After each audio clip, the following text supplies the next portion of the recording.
fucked that up. But hey, Here we are. What's up? Episode 109. Welcome. Blade Cup Marathon Edition. Thank you, everybody, for sticking with us. We got a little earlier today. Hopefully, we get some European viewers, maybe, Oh, that'd or be nice. international viewers. That'd be nice. Yeah, if you're from outside the United States, let us know because we unfortunately don't get to do them this early all the time. I don't know what camera to look at. Where am I looking? That camera. Mm-hmm. We're doing that one. Okay. Oh, Hello. there it is. What's up, everyone? Thank you for joining us for episode 109, Jump Street Podcast. This is our Blade Cup Marathon Edition. We have 3 live podcasts going on today. Very busy day. And we're starting off with everyone is an extremely special guest. This one is a special guest and a close friend of mine, Hayden Ball. So I'm very excited to have him on. A true gentleman.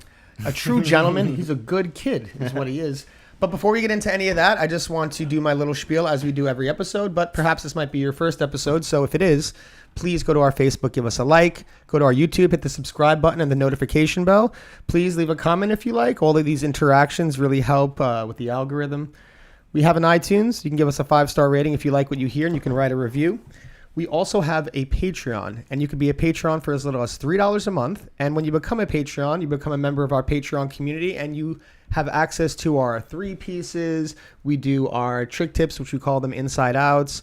We do section reviews with some of our guests where we go over their past sections. We just put out the ski one, too, from did it come out? last week, whatever. Yeah. Nice. It's up there. Okay, so the ski one's up just now.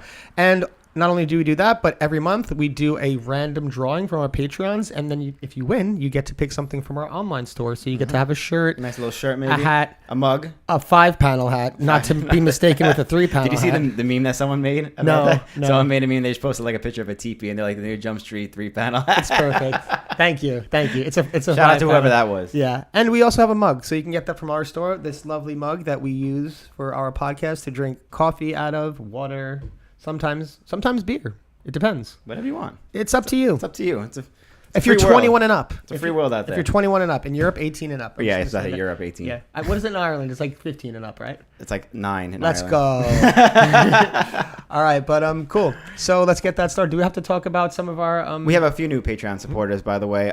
Big shout out to our new supporters this week. Daniel Reg Diaz, Adam Summersgill, and Troy Sanders. Thank you all so much. And you are all entered in the new drawing next month. I'm honestly, Austin, I'm so happy for you when you have names that Aren't impossible. that aren't tough. Yeah. Because, I know this is like a problem for some of us. But as you were saying that, I got a little nervous, and I had to check on this computer screen to make sure I had it right. But we got 3 easy ones today, so cool. Thank you. Thank you for supporting. Bonus points if I could pronounce your name. Also, I don't know if anyone knows, but did you guys notice I brushed my hair today? Yeah, I hardly do it. You get to see our hairs this time because we don't have the headphones on. I'm in a weird stage where it's between like the short and the long. We're looking proper out here. We out here. Let's go. Okay. Want to give a shout out before we begin our show to our sponsor this episode, Blank. Blank is putting out a new skate this year. Or maybe next year, actually, it's coming out. But the new Sean Keen Pro Model skate, you guys should have seen it by now. It's all over the place. And let's roll this little ad of Sean Keen himself, the man speaking about his new pro skate by Blank. Hey, what's up? This is Sean Keen, out here in New York right now with the Blank rollerblade team. We're all out here skating my pro skate for the first time in the public. Yeah, we've been developing the skate for about 2 years right now. Worked with Kyle Solo on a lot of the parts on this skate. Came together really nice. Hope everybody likes it. It's going to be the first release. It's going to be a beta drop. It'll be a couple of sizes, but the whole point of it is we want the public to test these out too. They're going to be able to try it, give us feedback, and we're going to make changes to the skate for the next final production run of all the sizes. So it'll be something everybody's happy with. I hope everybody's really stoked on the skate, because I know I am. So yeah, I hope everybody enjoys this new skate. So be sure to cop a pair and try them out. Let us know your feedback.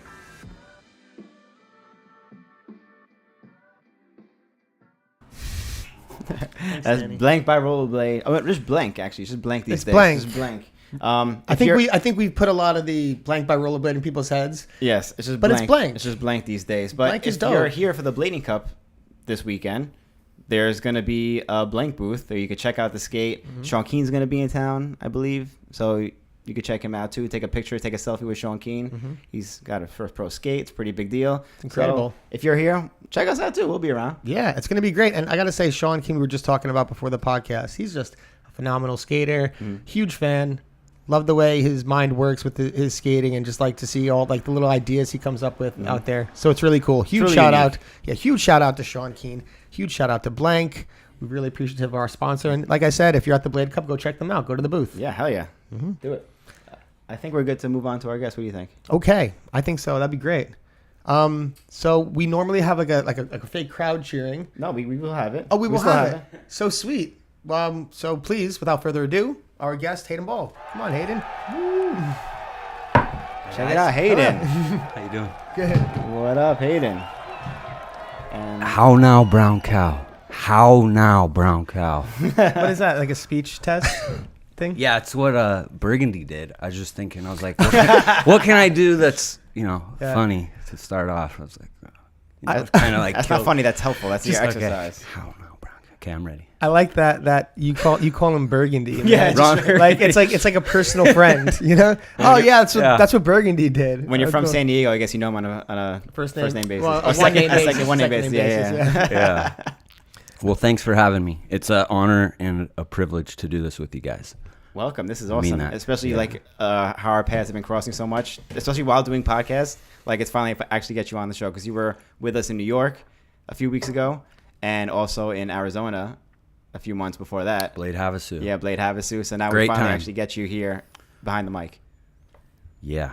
You've been behind the scenes It's- too many times. Yeah.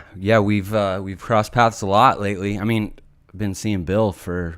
Yeah. When did we first meet? Was it when you came and stayed at my house with Jeff and Marcus in San Diego? Yes. Yeah. Yeah. So that was like 2012. I don't know. Yeah. I mean, I was 23 or 4 when you came. But we had some like That's already seriously. like mutual friends through like Sean and I think Oh yeah.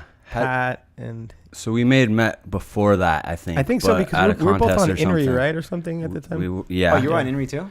Yeah. Oh, I didn't know that. I was there in the beginning when Sean started that. There only If was you like a never got your beginning, though. jeans, I'm sorry. That was Sean has them or he owes you, not me. Fucking, not that your was his deal. Yeah. Totally. Yeah. Well, sweet man. Like, I've known you for I guess since at least 2012, probably Mm-hmm. before. It feels like forever. I gotta say, you're a good buddy. In Austin too. I feel like When- California contest somewhere. Yeah, of skate course. Like over contest. these, there's so many people these days where you don't like remember when you first met, just because Yeah. you just run into everybody at all these events and contests throughout the years. So you just know each other like for years, and that's it. Yeah. Yeah. So I know a bit about your past. I actually learned a little bit more about it yesterday because I originally thought you were born in Nevada, but I guess you were born in California Yeah. and then you moved to Nevada. So did you start your skating over there or did you start over here? What was your beginning and introduction to skating like? So yeah, I was born in Solana Beach, San Diego, and then my parents raised me in Reno, Nevada, and I started. I think I was about 8 or 9. So just little rec skates, like plastic wheels, and up and down the street. Something that like kind of thing. Zetras or something? Oh, the California Pros were the first ones that I remember California having. Pros. Never heard of those. Yeah, I just showed someone the other day. They had 3 buckles. They were black. They were great. And I have video of me, just going up and down the sidewalk with like a hockey stick and like, pushing a ball or a puck or something. But yeah, then I think probably 10 or 11 is when I got into aggressive skating because I saw Eric Burke, Mike Burke, and Mike Choli, and this guy whose name was Nate Blades, and he lived around the block from me in this neighborhood. Was that his last name? Nate Blades, yeah, Blades. way, really? His name was Blades, and he had a mini ramp in his backyard, Dude. and this guy, he did it all. He did bikes, skateboard, and rollerblade. It was like a 6-foot mini. There's clips of it in a VG. Choli doing airs to fakie. Is it like the Peld VG8 maybe? No, it's like VG7 or 6. Choli does a big air to fakie, and he falls on one, I think, but he also sticks one. And so I was skating around the neighborhood with my cousin Jordan, and we came across that, and we were just like in awe watching these guys skate the mini ramp, and then I became friends with them, and they let me skate it. So that was Sick. my introduction. You grew up with like well-known people like the Burke, like Eric Burke, Mike Choli. I didn't really get to be friends with them and skate with them until I was like 15 or 16, you know. That's when I started to hang out with Choli. Like my mom still remembers the stories, like driving around with her, and we like saw Choli coming out of a store, and I was like, mom, that's Mike Choli, that's Mike Choli, like, because I knew him from VG8, and so he's coming out of the store, and he's got his skates in his backpack. It was like Walmart or something, and he's like getting his skates on. I was like, hold on, mom, I just want to see what he does, like, and then we became friends later. Like, he's one of my best friends, you know. I was a freshman, and he was a senior at Reno High, and so then I started to skate with Mike a lot. Sick. Yeah, and Eric and Mikey Burke too. How did you get down on the mini? Did you just go up and be like, hey guys, I skate, you mind if I ride or something? Or? Oh yeah, I didn't know what I was doing, but and I actually think when I was going around the block, we were on skateboards at the time, but I saw them on rollerblades, and then I started to rollerblade more, because as a kid, I feel like you kind of do it all, or you try to, at least I did. I tried to, like, I was first into skateboarding and then got into blading. Yeah. Did one of the guys along the way say, hey, like, these California pros, not the way to go. we need to get you on some proper... Nobody ever said that to me, but I like picked it up. So the Nate Blades mini ramp didn't last too long. It was like towards the end, and he took it down. But not long after that, Reno came out with a really sick indoor skate park, and that didn't last long either. But when I went there, and you know, I saw a lot of guys with real skates, Oxygens and M12s and K2 Fatties, and I was still on the California Pros, but it was really cool. This is one of the best memories I ever have as a kid. My dad like picked me up from school or something one night, and he had taken the California Pros to the local skate shop, and he had the guy put on metal grind plates on both sides and put anti-rocker wheels. And this was like a chassis that you can't take off and shit. And put like, I think they even put wheels on, like Hypers or Dwarf, something. Like Fat Boys or something? Dude, and it was like, I was just like over the moon with that. And so then from there, I got K2 Fatties. And that was on the California Pros? Yeah. And so I rocked those for a while. And that's Reno Skate Park is in Eric Burke's VG section. I was going to ask if that was the skate park. It is. Yeah. It's the one with I think he's wearing a helmet, and he does on like the indoor a line. Park, right? Yeah, it was a sick the indoor Hips and park. Michael Palak skating it too and everything. Did Mike's? Yeah, Mike probably. probably. Skating it too in VG5. Yeah, and Ruben Feinberg and Aaron Feinberg both, I remember seeing them there, and they came when I was a kid. So yeah, that was good. Sick. Wait, so how old are you now? 36. Okay, so you weren't like a kid. I was 10, 11 maybe. Yeah, but I guess everyone was kind of young then, so it was like yeah. 10, So that's a 11. kid. That's a kid. No, it is a kid, but I'm saying Yeah. like I'm figuring like Austin 7, started 8. skating at 8, so Austin Yeah, is like, yeah. 10, 11. I'm trying to relate to it, yeah, because I don't know, but yeah, I was like 8 too, so like everyone was like 13 to 15 Right. or older, and that's like a whole different Ball age game. range, you know, yeah. 10, 11 is totally kid status, and Yeah. I know what it's like too. Also, like when you see like people who are like kind of known in your area, or like kind of in videos or stuff, because that's how like Idolized. we would look up. Yeah. I mean, maybe not you, but like Angel Yeah, of Soto, course. John Soto, and be like, oh man, these guys were in the VG. Same thing. I'd run them on the street and, VG7. shit and be like, "Oh, these guys are like really good," and I would like go Yeah. home and try to like jump on rails with, like my socks on or whatever. Yeah. Just, like, Angel and John Soto, are they brothers? Yeah. Okay.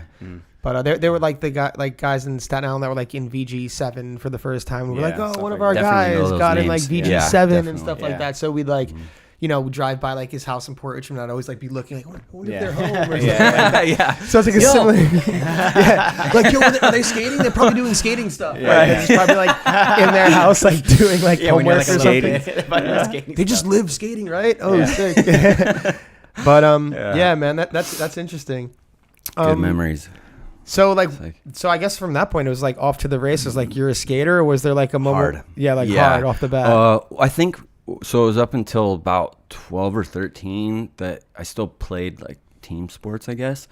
But I remember it was like 7th grade. I went out for the basketball team, and somebody stepped on my heel, and I fucked up. Excuse me. I screwed up my Achilles, injured, and I was like, I remember being just so upset that I couldn't rollerblade. Could care less about the basketball shit, and I was like, I'm done. I don't want to do anything else but this. Like, Yeah. and Yeah, then it was off to the races. Then it was off the races. You had to put basketball to the side.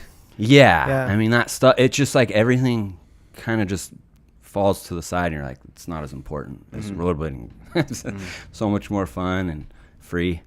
So I would have never put you as a basketball I know. guy. I was not good. I was never good, dude. Yeah. I was not a star, believe me. Yeah. No. Put you But- with the shorts on, the tank top, the high socks. But he had heart. Yeah. He was that dude that would just No. drive it to the hole. Yeah. To the hole, ball. Just drive Take to the the ball to the hole. Ball, just drive it to the hole and then just pass it to Simmons. Over there. I was like, Simmons. I just wanted to make up a last name. It sounds like a pretty neutral one. It's a good one. Yeah.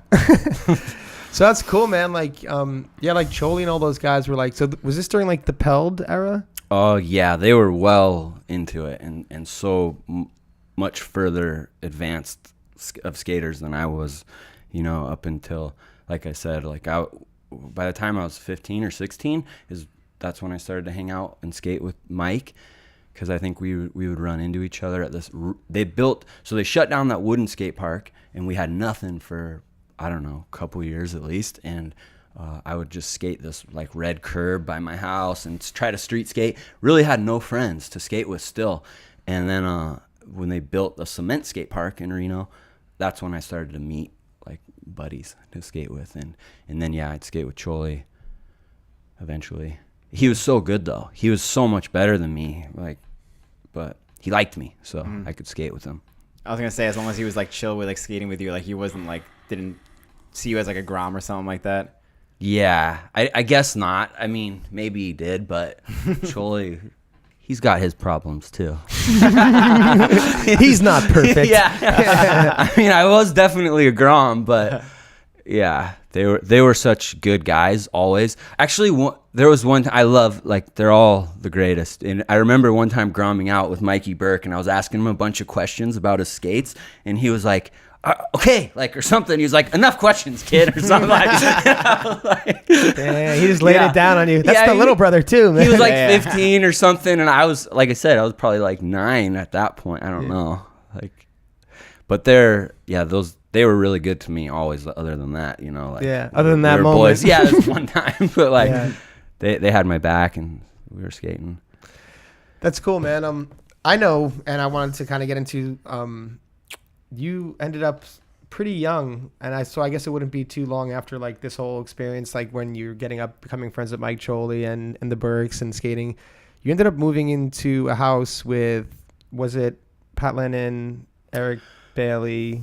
Was it something like that? I didn't move in with them because I was still in high school. Okay. I was a sophomore or junior. I think I was a junior or something. Choli, Eric Bailey, Eric's girlfriend, Katie, and Pat Lennon got a house together in Reno, and they lived there for a little over a year, and that was my introduction to those two guys, Pat and Eric, and then everyone who'd come to visit in town too. Like, there's so many dudes that came through, but that was when skating really kind of got even more serious, I felt like, because they were so good, and I was in with them, and they were filming for Pat's video, Them Apples.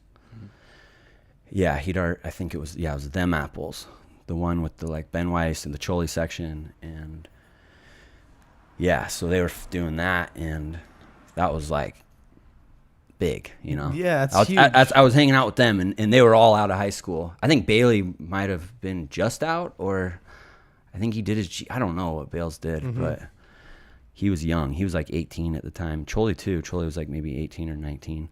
Well, I was like Bailey, 16. Bailey was taking skating serious pretty early, if I remember correctly. Oh yeah, he was like doing a some star. world traveling at like 15 and 16 and stuff like that. He was. Yeah. But I feel like he wasn't known yet. He wasn't really known until after that video. I mean, he was in maybe Daily Breads and some other videos, but I didn't know who Eric was until I met him, and then that section really? came out. No, You didn't know who he was till you met him. Wow. No. See, I actually, because he won like the New York Knicks in 2000. Do you remember that? Oh, Yeah, Like sick. the I don't remember what Super year it was, but I remember. Yeah. Yeah, and we were 16 then. So, yeah, we were 16, and he must have been 16 because we're the same age. And, yeah, he just went, and it was like Smoked John you guys. Bergeron. Yeah, He pretty much. smoked us, but Always like, a savage. not only Always just a savage. us. So good. Like, John Bergeron was ripping this comp, and he The smoked Bergenator? the Bergenator. The robot? Dude, What do they call him? Yeah. I never heard any of those names. Dude, he beat Roundhouse John in the competition, man. Who's Roundhouse? Oh, Roundhouse John. Roundhouse John, dude.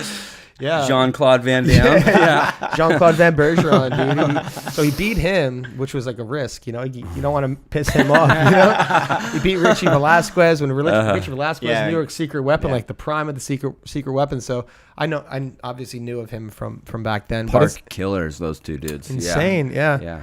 Flipping over everything and stuff. But it's crazy. You didn't know Bailey till you met him. So I guess you met these guys through Choli, right? Yeah. Choli and Pat. Yeah. And Bales was the big up and comer. It's such a He crazy lived like up to it. yeah, right? It's such a crazy thing that like they all moved to Reno out of all places. It just seems like a random. I was going to Here's come why. to that point. Like, why? Yeah. How did I went into Reno? Well, Pat, was from Redwood City, and Reno's about 4.5 hours from there. And he and Mike had met years before through contests and skating and stuff. And Pat was, I guess, always into snowboarding, and Choli was a big skier. And so they were like, oh, we can be like slope buddies, like let's skate and ski together. So like they became friends. And then, yeah, I think Pat came to visit one time, and he brought Sean Cullen, and like I met Pat and Sean when I was 15 or the skate park, and then they like developed the idea to move to Reno because Pat was a pro skater living off of whatever that was at the time. K2 or something, right? Yeah, and whatever else. And Reno was much, I think, cheaper to live and have a place than the Bay, even Definitely. then too. And so they were like, yeah, we'll ski and we'll skate. And, Pat loved Choli skating. So, yeah. So and then you they didn't brought live Bailey with down. them. I never lived with them. No, I lived at my folks' house in Reno, which, yeah. Okay. I don't know why I was in thought high you lived school. there. No, I never lived there. Did you stay there a bit or hang out a lot? Yeah, I'd hang out a lot. Yeah. I would hang out a lot, and that was cool. It was I felt cool to hang out with the older dudes, and I'm in high school. It's like Did that like got to change the kick Reno it. scene? Having it those was guys in town? big time, because it was like perfect timing, really, because like all the buddies that I grew up skating with had sort of tapered off and weren't really into it and weren't doing it anymore. And then those guys came to town, and it kind of revived the whole. Choli actually wasn't even in Reno for like a year, and then he came back because of that to live with Pat and Eric. And then Eric Burke also came back to Reno. I think he was living somewhere else. And so then we had like a crew, and we'd skate together. So That's I sick. have clips in Pat's, that video, Them Apples, but, no credit. So Was that the first one? Was it the Apple? No, him and Sean made like 2 or 3 before that. I think there was Eternity Chaos Right. with the Dre Powell section. Yep. So unreal. And So good. your buddy that I met when I was in New York, Jesus Medina, right? That's he right. he had killer clips in those videos. Yeah. And Because Sean stayed with them for a while. Sean stayed in Spanish Harlem with Jesus. Did he? I don't remember that. Yeah, for like a month. Yeah, it's crazy. Sean is everywhere, man. yeah, he was everywhere. Yeah. Yeah, I mean, it's just super interesting to have like that influence of those guys coming down to your city and having that friendship. I could see that being a huge motivator, especially with Bailey at the time and those guys. There were Big some motivator, yeah. some of the clips that were shot in that city. I mean, I would imagine that it would probably be like a good idea to move there too. Like, hey, let's just like go to this city that like is kind of fresh and just like kind of like just rip it for like a year or something. I could see that being a good. Yeah, it's not Great played out or idea anything. Yeah. for rollerbladers. If you're a young rollerblader and you've got buddies and you guys want to go skate, move to a new city, I think Take over you a get town. a lot done. Take Yeah. over a town. Like let's go live in wherever for a year and film skating. Like, Yeah, it's a good idea. like Omaha, bro. Dude, Omaha. when I drove across country, I mean, all those towns have so many great spots. Yeah. How was that Omaha rail? Because you recently just skated that legendary Dave Kolash rail, however long it is, like one of the longest rails ever done. Oh, you skated it? Yeah, you didn't see that? I didn't see the clip. Soul grinded it. How long did it take? How long? Yeah. Dude.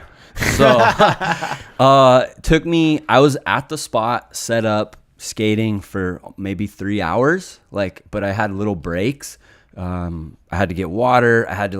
I was filming with my phone. I had my phone set up in the field, and the phone died, and I had to go get my little external battery and set that up so I could keep the filming going. Had to go take a Sandy Hut break by my help. Well, me and Dusty, and it was on the way to New York, right? Yes, on the way, and so I had a couple breaks. I had to hike across the field to use the Sandy Hut. You got to do the skate saver every once in a while. The Sandy Hut.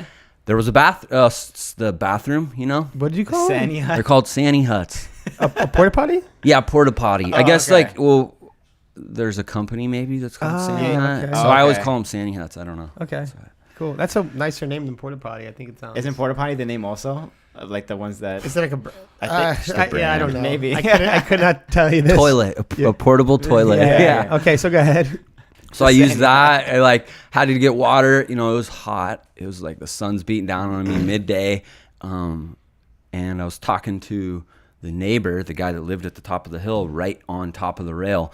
He had seen Dave Kolash and his mom skate it. I mean, his mom would film Dave in the 90s. And he's like, I remember seeing that kid come here every weekend with his ma. No way. Yeah. That's so crazy, right? And he was like, I remember the first guy that did it. And he's telling me about other skaters that came and would camp out and spend the weekend there and skate the rail. And he goes, no one's ever done it in under 3-4 hours. He goes, nobody. What? He goes, oh yeah. So if anyone thinks they got it first try, prove it. I want to see that. I got it first try. Dude. I bet Farmer and Tree. I bet Tree did it first try. Yeah, he just put up some cool edited version of him hitting that rail 2 days God, ago. I He feel put like a flames schmuck on now. it. I feel like a No, we don't know. schmuck. Hey man, dude.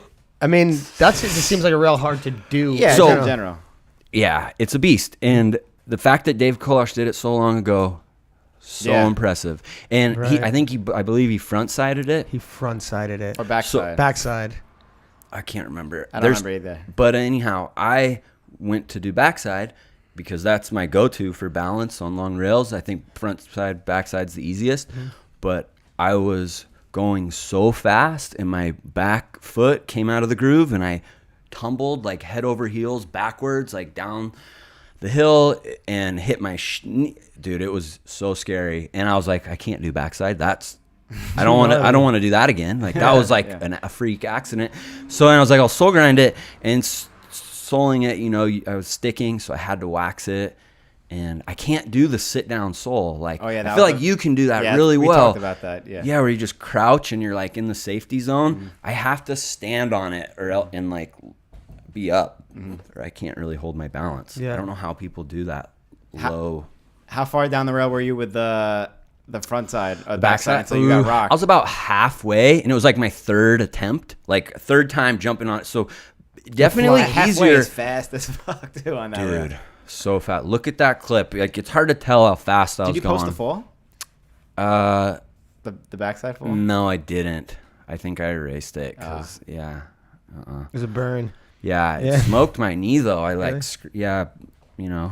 rubbed my knee raw on the rail or whatever. The doggies. We got You pups. okay? Do they got the? Mariah, do you mind taking that toy from Bella because she might be if she has it? Thanks. She's the puppy whisperer. Sorry. So what's actually funny about the story? You said you're talking to the neighbor. I find that very super interesting. Nice guy brought me a Gatorade. He's so What? nice. Just Midwest, dude, the people in this country are so nice. Yeah. Everywhere I went, every state, every city, New York City, they're the people always say, oh, they're rude. They don't have time for you. Bullshit. Dude, everyone in New York was so cool. Yeah. I think if you wrong somebody, they're going to set you straight fast, Yeah. but if you people come were- respectful, yeah. yeah, Respectful. because you just did a trip across the country, and I do want to get into that. But before we get into that, I want to talk about you talking to the neighbor at the what's that rail called? 294, I think. 294. Is that what it's actually called? I think it's called the 294. So it's 294 feet. I think so. Okay, so okay. the Yeah. the So now we 290. know how long it is. Yeah. So the, Dude, oh yeah. Sorry, No, go just what's his name? Bender, I believe. Not Adam Bender, Luke Bender. Bender. He rough I gotta grinded it. give yes. Oh, he, yeah! He Oh, rough rough mizzed grinded it, it. and, He rough grinded and it. I have to thank him because that was the guy that gave me the coordinates. When I stopped in Colorado, and I did they have a Wednesday night weekly like rec skate that will have like 70 people show up rollerblading and roller skating too. But he was the one. It was like, oh, you're going across country. You're gonna go to Omaha, and he gave me the coordinates. So That's cool. thank you. Yeah, huge shout out Luke Bender, Adam Bender, Blade Royalty, Skate Naked. Let's see that Mizzou. Yeah. You know what it is. But yeah, I find it interesting Which is because insane, Mike yeah. McMullen, who does like the Sunday brunch, the official Sunday brunch, he just did like a cross country drive too. Like he went down around south, drove up to the East Coast, Wow. Cape Cod, then came back around north. And on the way coming back down north, he was at the rail and he went to the rail in Omaha. Same one. And he said it was there in the morning, and he was looking at it, and then he saw like the neighbors come out of the house. Like they were like, he said 2 neighbors were like looking at him, just looking at it, and he was like, like they were looking at me kind of weird. I don't feel like I should didn't do it in care. front of their house and anything like that. But it's just interesting to hear like if he would like went up and been like, hey, Yeah. he would have got like this story behind it, and He like didn't this even whole- skate it? no, because he said he went there, but like He the would've- neighbors yeah. he said were staring, like looking kind of hard. It was early in the morning, so he didn't Sure, want to like start sure. creating like a ruckus. And they were like, Makes he's sense. like, I'm not from here. This isn't my place. But like you said, go up. You probably hear the story of Dave He was, Kalash from like, back in the rooting day, me from on, the dude. original guy. Yeah. He was rooting me on, really, like watching. He was doing his lawn, and then we started talking, and his other neighbor came out, and we were talking to him. Like, it was just cool. Yeah. Good experience. I wouldn't It is expect that just because I figured like a nice, probably a little quiet Omaha town. You don't want people coming in from like out of state to like jump on a rail or Yeah. like probably scream and curse and get frustrated and stuff Right. like that. Right. But to hear that it's the opposite is pretty cool. It was, yeah. Yeah, it's It just, could have gone either way. That's, for that's, sure. that's what I'm saying. It's just funny, like your own like assumptions and thoughts into Yeah. like what something could be. But like you would like, That's you me coming from New York thinking that. yeah, be like, oh, someone's in front of my house, Yeah. 25 years with this Yeah. stuff. Like, it's been like, like been done already. Dave Kalash did it 30 years ago. imagine the person's like maybe like let's just say they're 60 years old and they've been like living there since they're like maybe let's say they grew up in the 30, house. Yeah. Never seen any commotion like this. Come Yeah. 1995, Oh, yeah. people are just coming from all over the world, and he's Yeah. like, "What is this phenomenon? What is going on?" Yeah. That person witnessed the birth of street skating. Yeah. And like to what it is today, which is Well, historic spot as well. Look Yeah. at that. It's like an iconic historic. It was like, on MTV, right? They put it on MTV, like when he did it, Dave Kalash. I think so. it was, Yeah. yeah. I mean, a lot of that Hoax big. 2 It was footage all over. wasn't MTV. So. I mean, that's Okay. probably why they remember it too, for like a local Omaha place to be like, oh, my like neighborhood's on MTV. Like, what the Right. hell? You know? Yeah. That is pretty cool. Dave Kalash made Omaha what it is today. He did. He did. And I think, if I'm not mistaken, the Shifty Royale. Yeah, yeah. Oh, okay. I think he invented the Shifty Yeah. Royale. Yeah. Did he? Yeah, Which is just so tell me, what does shifty mean? Just being way down on your boot? okay. I So don't- prior to like just jumping onto the Royale, the idea was like you do a front side that slides into this Royale Oh, because shifty. it was thought like they couldn't like jump on and balance it then just because like the idea wasn't kind of Physics conquered at that point. So they just jump on front Yeah. side and slip it into Royale. and it Dude, was what a called- kook I am! I don't even know that. Like, it's in Hoax too. It's Jeez. you're not a kook, man. You're Yeah. no, it's a lot of the things that we didn't know, so it's good to go through that. But yeah, that's interesting. Let's talk about your drive across the country. Sure. Yeah, what was that like, and what inspired that? So I've been on unemployment for over a year because I lost my job teaching, and it was just something I wanted to do because I know I'm gonna go back to working here again soon, and I wanted to do the Bashi Pope, and I just have never driven across the country. I wanted to see all of it. It was kind of a goal, and we were doing the Colorado road trip also with the San Diego boys. So I went to that first, and I also met my dad in Colorado, and we camped, which was great because I haven't done anything like that with my dad since I was a kid, really, a camp out. Like In Colorado too? yeah, so he which was a drive for him because he like runs his own business in Reno, and he but there was fires, like crazy fires happening, and he was getting smoked out, and he was like, I'm out of here. I'm coming to meet you. And I was like, oh, cool. All right. So camped out with him, skated with the Colorado road trip with all those people, which is a great experience. If Was it your first one? No. First one was in 2004 with Ryan Schutte, Dan Busta, and Chris Peel. Wow. From San Diego. Yeah. Oh, geez. Dude, in a little small little sedan Corolla, I don't know, somebody's little car. We were just in there with the tent, and it just jumped in, and that was a great time. Yeah. OG. So not only was it not your first one, but you're like an OG. 2004. I hadn't done it since then. Yeah.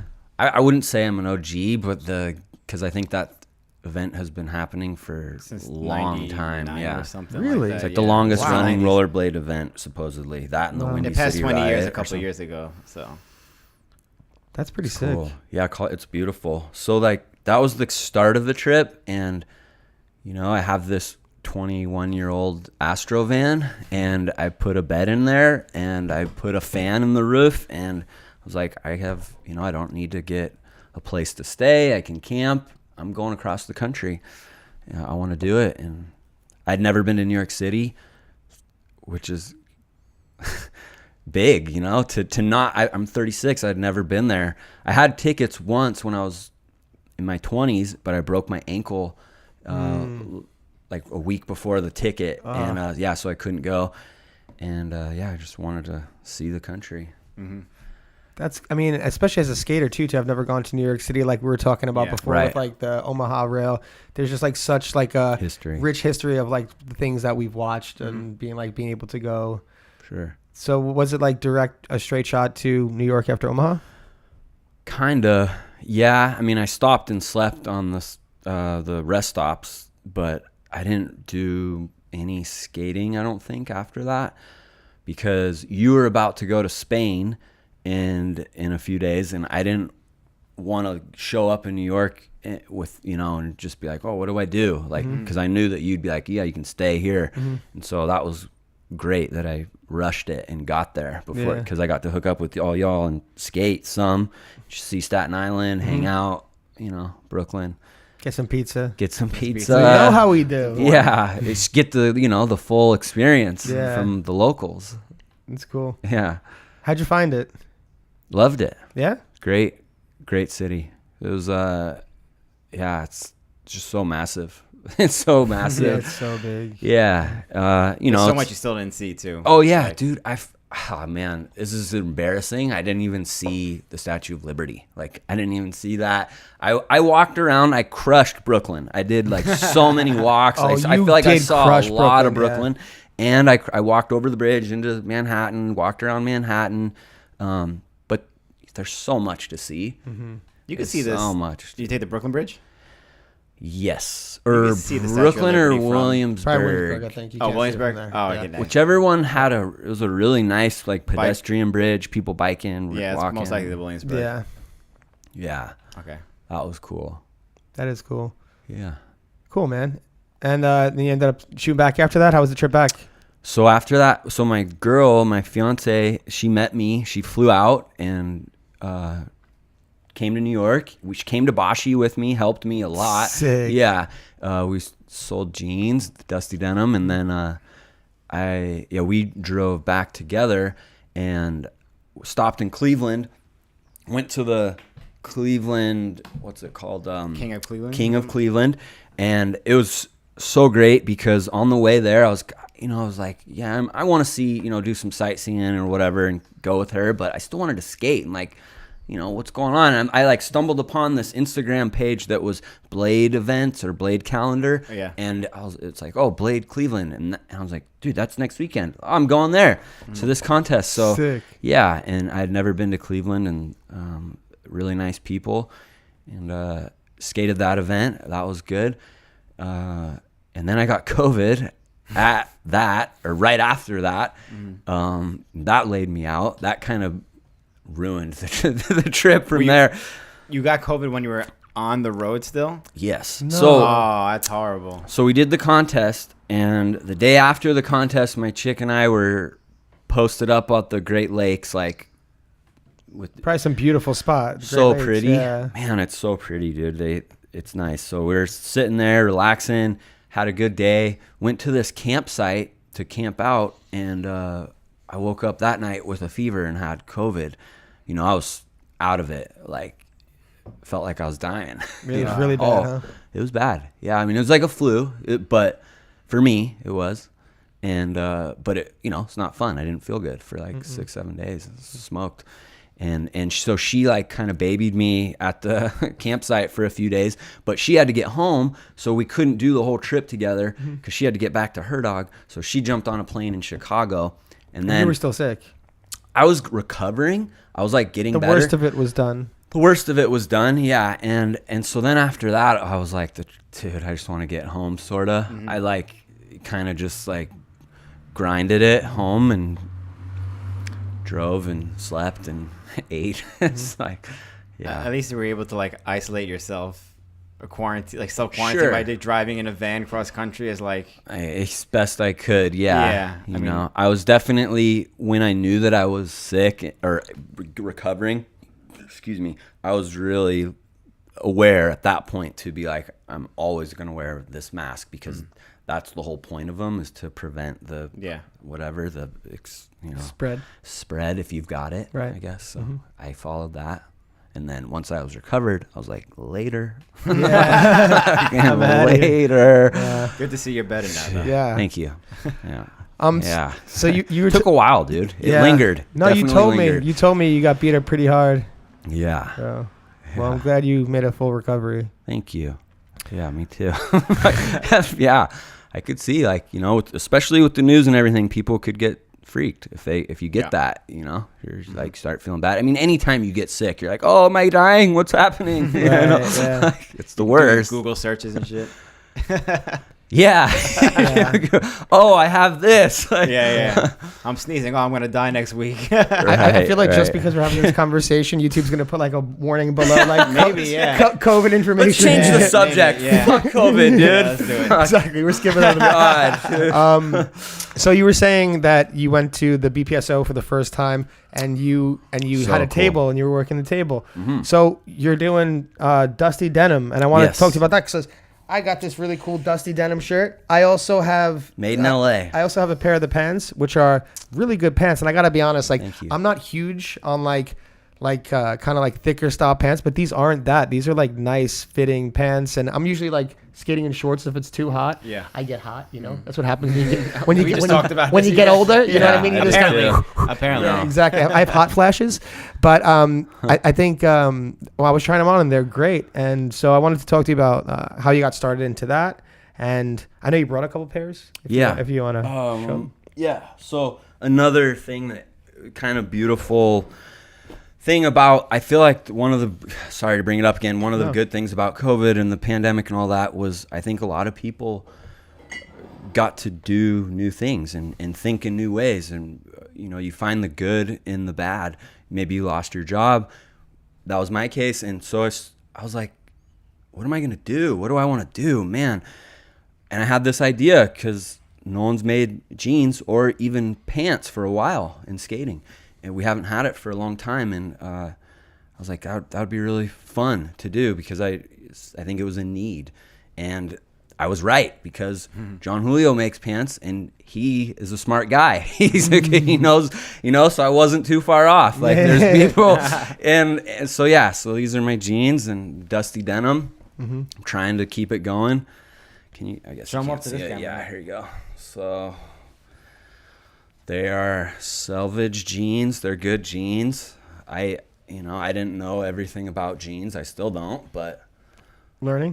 Yeah. I was gonna ask if you had like a background in any kind of fashion or threads, or I don't know what you would call it. Negative. But nothing No, at all. nothing. You're just like, I'm wearing pants my whole life. Let's start making I know something about I pants. got 35 years of pant experience. Exactly.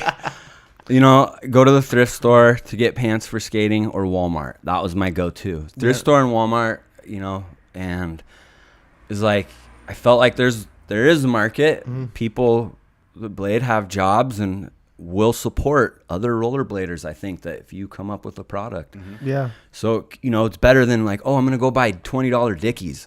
Right. Dude, why? You're Yeah. giving your money to Walmart and Dickies and skateboarding, which it's not a bad deal, but they don't care about rollerblading. Yeah. They're not rollerbladers. They're not putting any money into rollerblading, and they're not. It's like later. Yeah, no, It's- that's a huge thing that I think it's important for like us to like really express to the community and get those ideas across. Like, I think one of the things that like, and it's I hate to make like the obvious comparison, like as always we make between like skateboarding or BMX or like these Sure, other industries, but I think what works really well about those industries is you can have your whole wardrobe, a lot of things like just all in house, everything.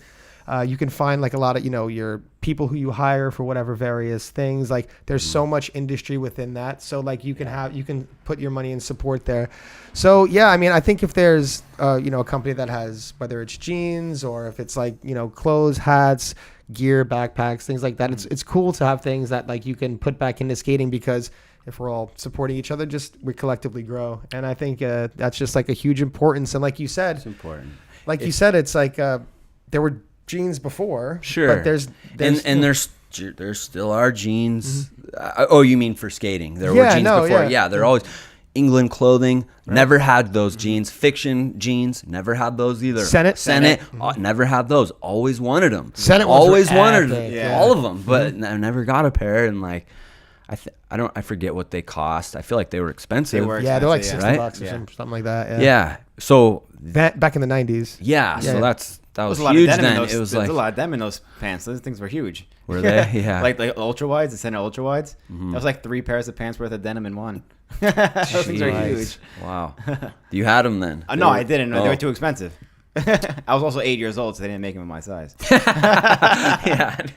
But right. but yeah, it's like skating hasn't had like a fashion or a clothing type of brand in a while. I guess Vibrolux was kind of The last one, the last big one that I could think of was Vibrolux. Yeah, exactly. Yeah. But it's been even that like a 10 long years. time since Vibrolux has come out with a line of clothes or Yeah. pants or anything like that. They become more of like a media brand than anything else. Cool. So I don't know why the reason is, but skating Sure. could use more of that because fashion is a good look, and I feel like Totally. skating's going that way anyway, especially with what like them is doing with Brain Dead and stuff like that. So cool. Yeah, other dude. clothing brands should come up. Everyone's starting like a wheel company, frame company, skate company. Like there should be other, Whoa, hold everyone's on, doing hold it, your yeah. horses. Don't nobody start one until I'm kind of more set up here. Yeah, just hold on. Just hold on. Wait a second. Just hang on. Let's- these are excellent quality pants though. These are like Thanks. I'm Oh, not yeah. even just saying that. Like these are like really are. good No, they're skate good. pants too, especially. So I think people can Yeah. also come down to the Blade Cup, and you have a booth. They can see I these will. jeans. They can come get these jeans. If they're not at the Blade Cup, where can they go to get them?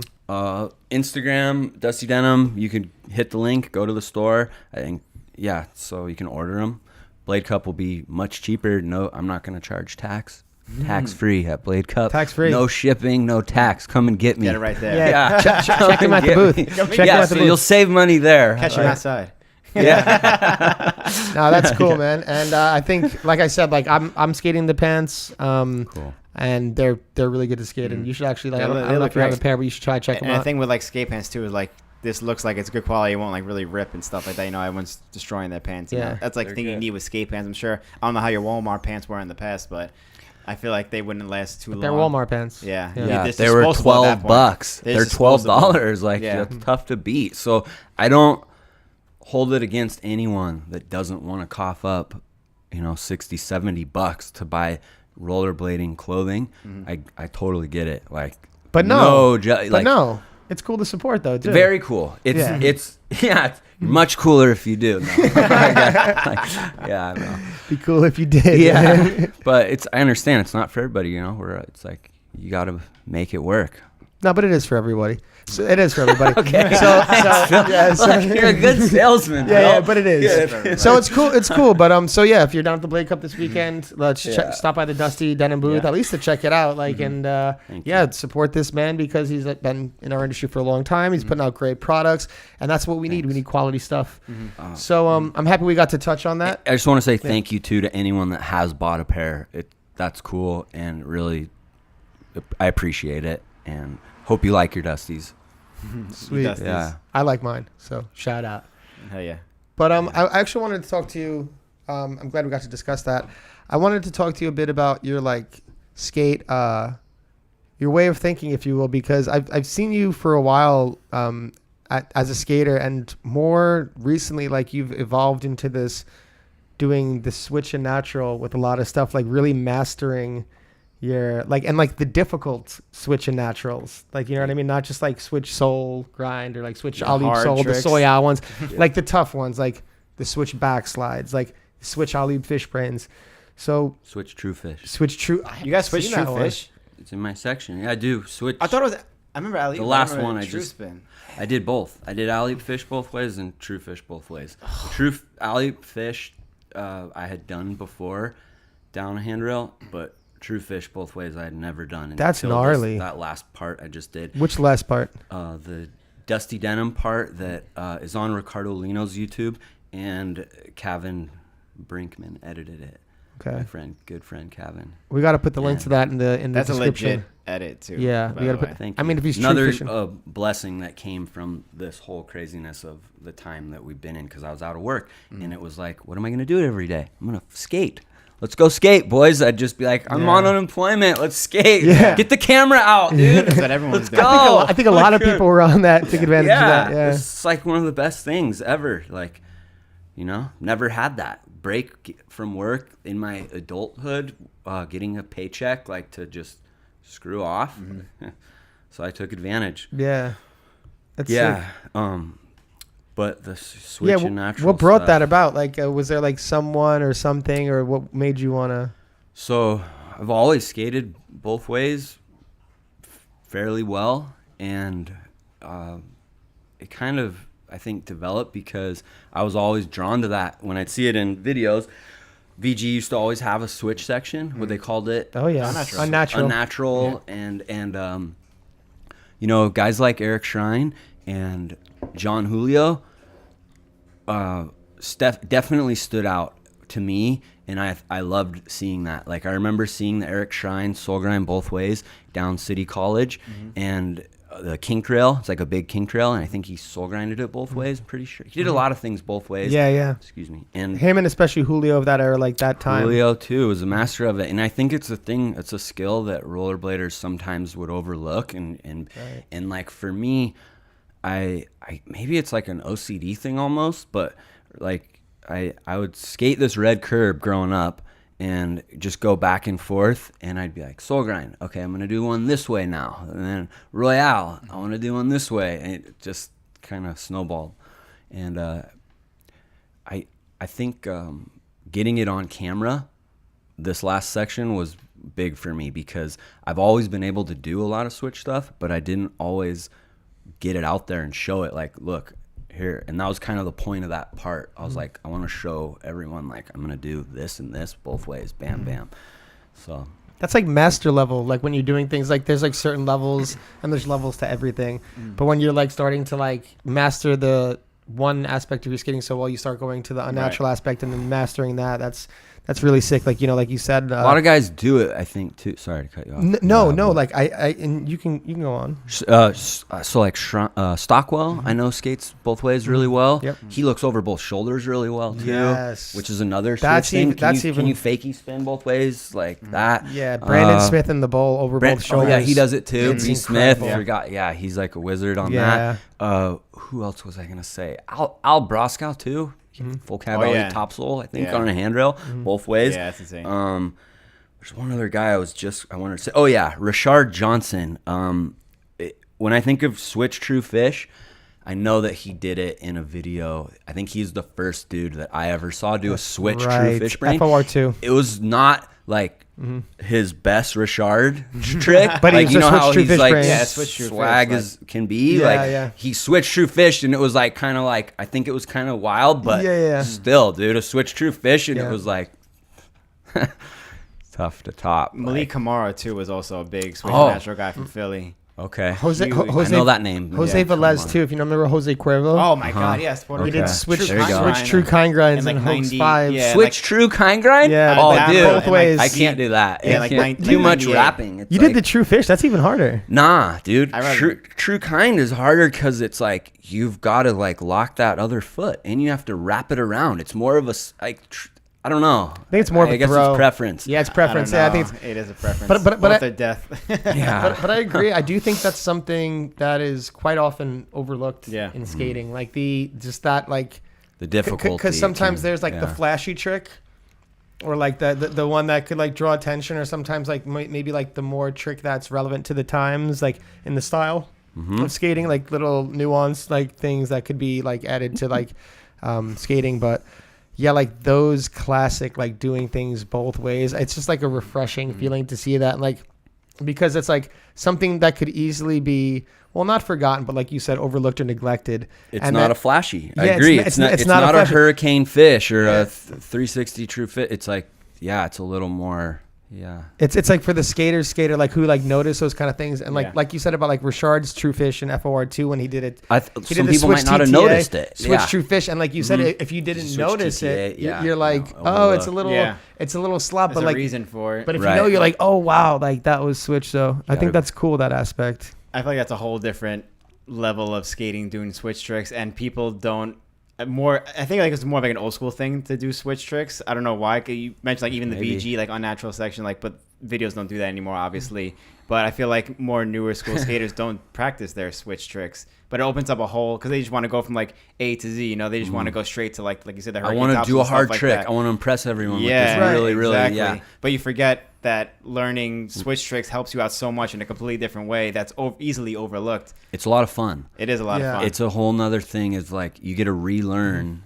Like the fun of skating is learning tricks, and you get to relearn. Like, oh, how do I royale? Let me makes you learn think it. so like, different. yes. No, it's cool. true, because like there's like different functions that like each of these things serve, and like you could find this even in anything. Like I think it can be really relatable to drumming, like where you have like a few certain chops and like you look sick doing them, and like some people just get stuck in doing those chops. of course, But if you always. try to learn something new, even if you've been playing for like 10, 15, 20 years, you might look like you've just started. Yeah. And so like that's the risk that you could take in blading. Like you can like be confident in these things, but like you're like, wow, like this trick, like a switch roll, Total switch newbie. backslide, I'm gonna look like silly out there, I'm gonna look like a dork, and it's gonna make me feel vulnerable or insecure. So maybe you want to stay away Right, from that. and they thing. do. I Or think stay that's away- what happens. Well, I can relate Yeah. to it. That's why I'm like kind of mentioning it right now, because it's like, you know, you like when there are times when I'm trying to learn something new, like I'll go skating with Miguel and Joe, and they're like Joe Atkinson, they're so good at bowl, like, do you know what I mean? And I'm like not even close to them on the bowl, but like. Yeah.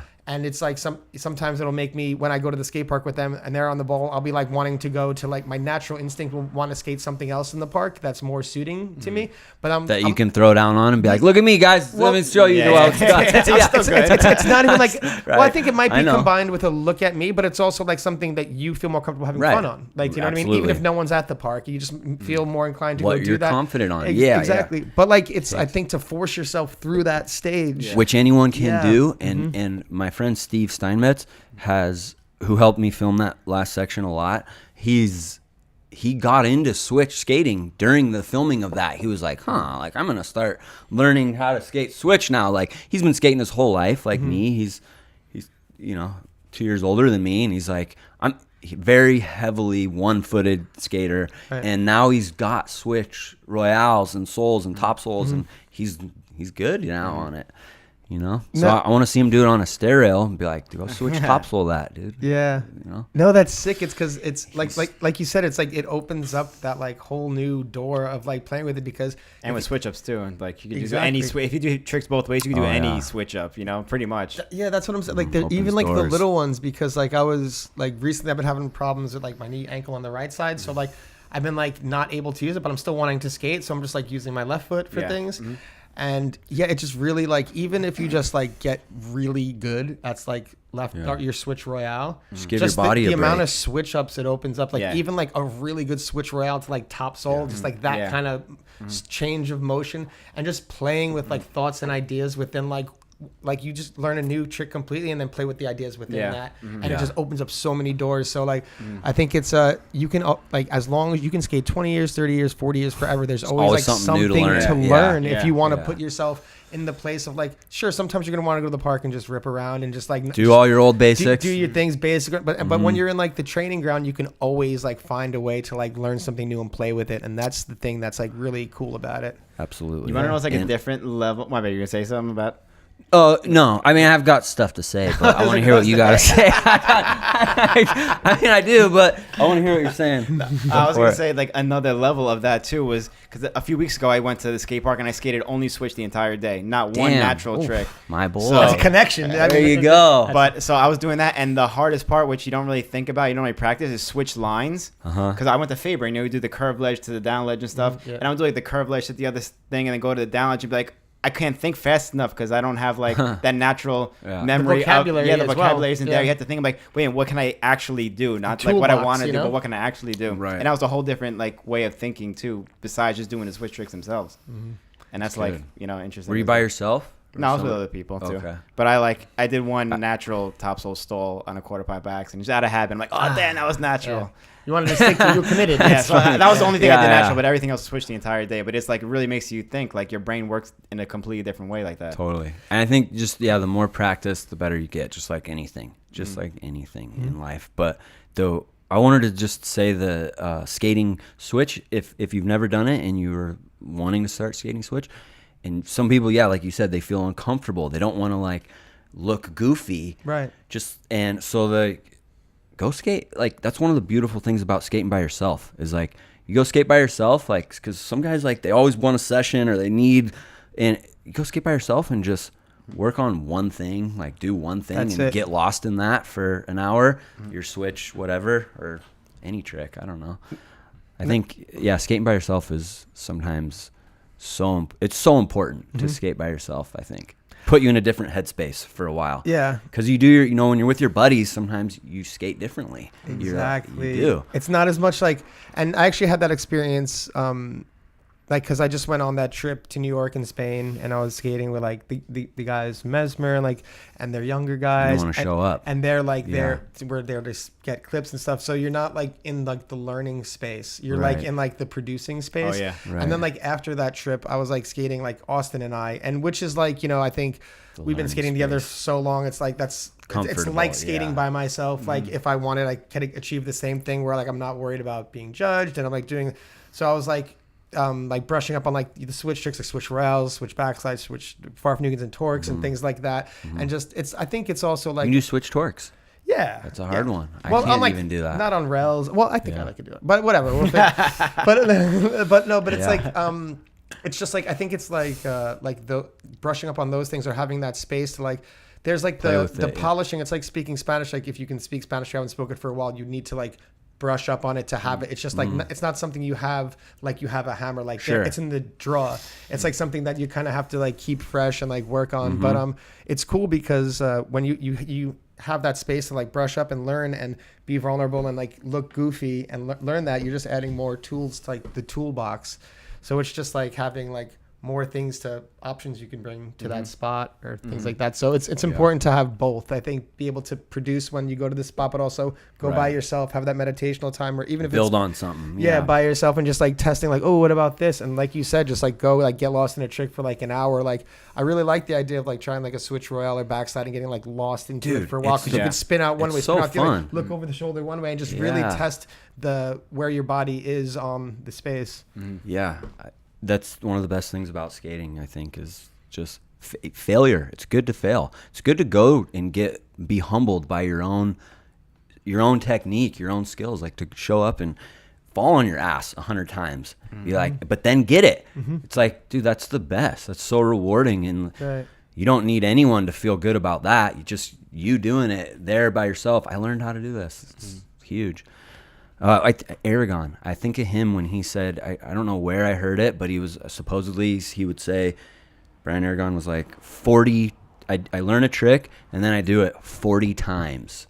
And then I know I'm like, I've got that trick. That sounds like something he would say. It's so wild, like really good technique. I was like 40 times, like 2 or 3 times, repetition. Like, oh, I got it.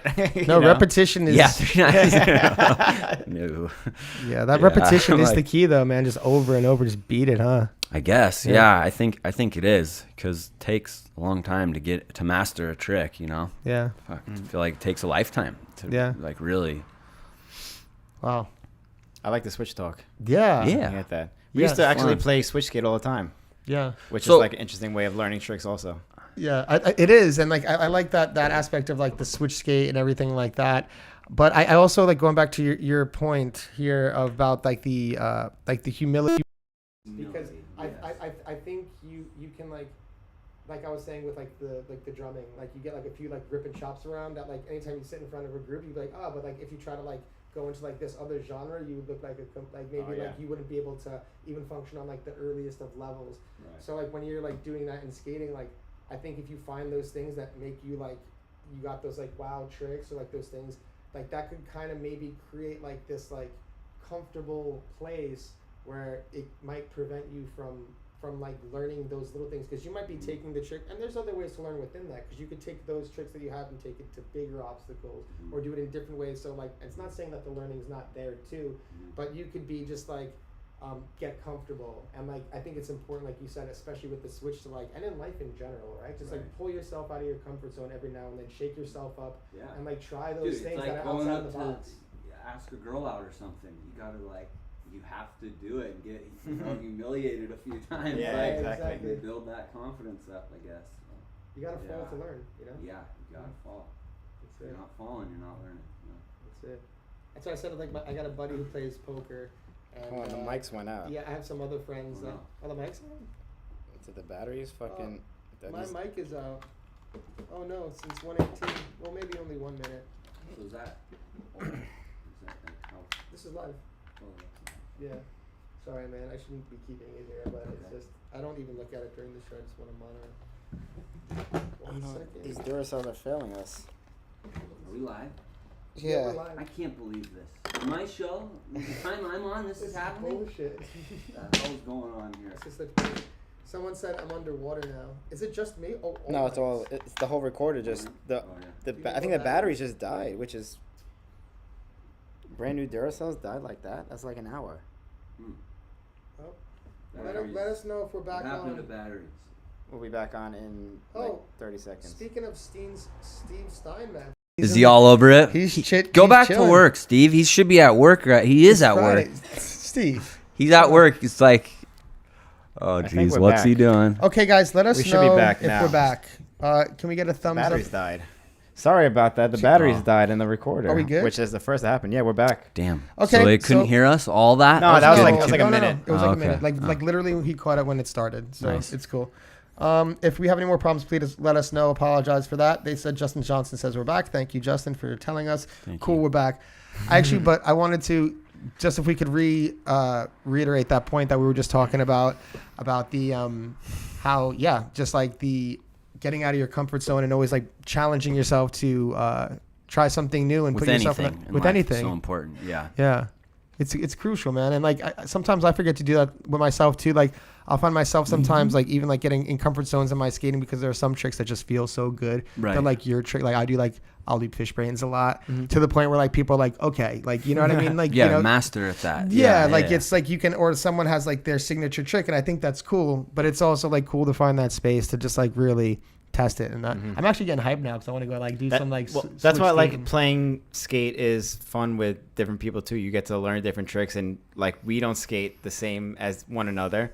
And especially with like your switch repertoire, you could be like, damn, I don't have like Billy's True Top ones like that. Let me just get him with a switch out fish brain instead or something like that. Yeah. You know? Oh no, and I think that's like in and of itself like such an important thing of playing skate because you can like actually like target someone's weaknesses. Yeah. And then they would have that's the best part of skate. If you know the person well enough, you could target their weaknesses, and then they would have to. It would be on them to fix that wrinkle in the chain. And I know everyone's got their different rules with skate, whatever. But I like playing with.